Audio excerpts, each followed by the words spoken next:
How do we honor Muhammad Ali?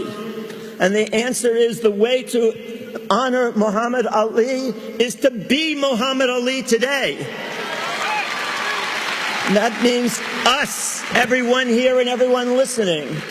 It's up to us to continue that ability to speak truth to power. We must speak out, refuse to follow the path of conformity to the rules of the game in life. We must refuse to follow the path of conformity. Tell the 1% who own 80% of the wealth of this country that it's time to share that wealth. Tell the politicians who use violence worldwide and then preach into nonviolence to the oppressed that it's time for them to end their drone warfare and every other form of warfare, to close our bases around the world, to bring the troops home. Tell those who created mass incarceration that it's time to create a guaranteed income for everyone in our society.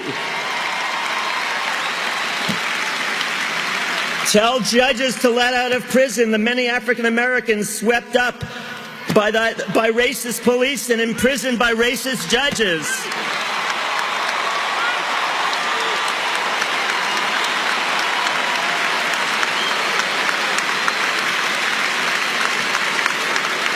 And many of them in prison today for offenses like possessing marijuana that white people get away with all the time.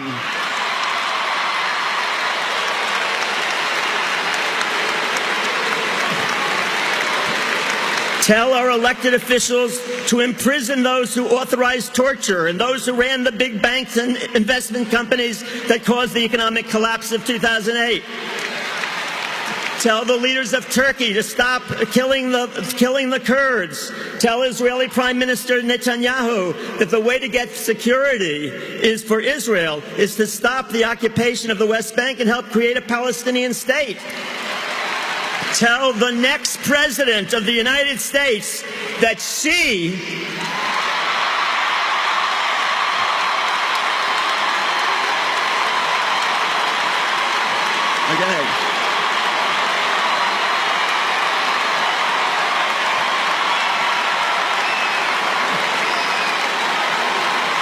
Tell the next president of the United States that she should seek a constitutional amendment to make all national and state elections funded by Congress and the state legislatures and all other sources of money be banned, including money from corporations, from individuals, all other money, make it all public funding.